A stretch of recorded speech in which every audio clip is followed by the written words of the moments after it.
Oh, is that you, Stevie? Yeah, Dad, I'm home. Young man, you march yourself right into that living room and wait for me. Yes, Father. Will you explain to me what happened at school today? Oh, that. Well, Mr. Roberts, the gym teacher, couldn't understand why we found dodgeball a mean game. I tried to explain the brisk walk and the isometric program, as followed by the Canadian Air Force, would provide us with sufficient exercise to meet the state and federal guidelines, without the necessary embarrassment of playing a game that pits unfairly children against one another of widely different skill levels. Mr. Roberts? No, I was talking about the Heron boys. Oh, them. Yes, well, No stalling now. And then we'll talk about Mr. Roberts. Okay. The Heron boys. They were bullying the new boy who's smaller and younger, so I just pointed out to the Heron boys that they were picking on the new boy to compensate for certain inadequacies of latent feelings or tendencies that they were experiencing. And all the other children around started pointing and laughing at the Heron boys, so the Heron boys started crying and ran back inside the school. That was very nice to stick up for the new boy. What about Mr. Roberts? Now, Mr. Roberts became so flustered he had to leave school early today. Go on. A group of us. A group? Who was in this group?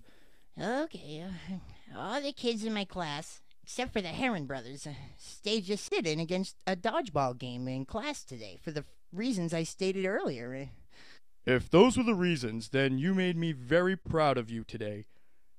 Though, that's the way I feel every day about both my children. Hey, Dad, I'm home. Where are you? I'm in the living room with your brother. Hey, Dad, I have to go to the college library tonight. Mr. McKay got me and my lab partner special permission to go for some biology research. I don't know. We'll have to talk to your mother first. Can't you decide? Now, Chipper, you know ever since the steel mill closed and I lost my foreman's job, your mother and I make all the decisions together. If it wasn't for her sending in that matchbook to become a CPA, I don't know what would have become of this family. Hello. Hi, Mom. Hi, Mom. Hi. Hello, dear. Let's all have some milk and cookies.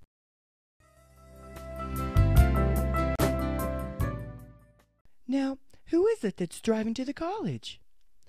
My lab partner, Louise Delweezy. She got the highest marks ever in driver's ed. As a matter of fact, Mr. Harris, the driver's ed teacher, said he's never seen a young lady who could handle herself quite as well in a car before. That's all fine. Why do you have to go to the college? Come on, Mom. How am I ever going to become a doctor or even get into medical school if I don't make the most of high school biology?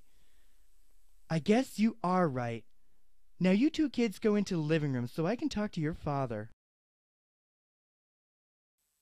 You're going out with Easy the Wheezy. I'm not going out with her, and don't call her that. Only interested in my biology score. Oh, you'll find out the score all right. Stevie, I need to talk to your brother. I'll be in my room. Son, I want to talk to you about dating and... No, son, this is about responsibility. Responsibility? Yes, and courtesy. Whenever you ride with a friend, always chip in for gas. And if there's a lady present, always open the door for her. That's Louise. I'll be going.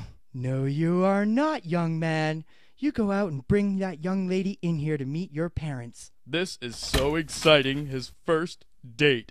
It's not a date. It's a biology research. Study date. Study date, then. Here she is, Mom and Dad. This is Louise Delweezy. Louise, this is my mom and dad. Louise? Miss Delweezy. Nice to meet you, Mr. and Mrs. Andrews. So, Louise, Chip was telling us so you really know how to handle yourself in a car. Thank you, sir. I've always been able to keep things in hand. Well, you just be careful. Don't worry, Mrs. Andrews. I'll see that Chip gets home. Bye-bye. Bye-bye. Bye-bye. Bye.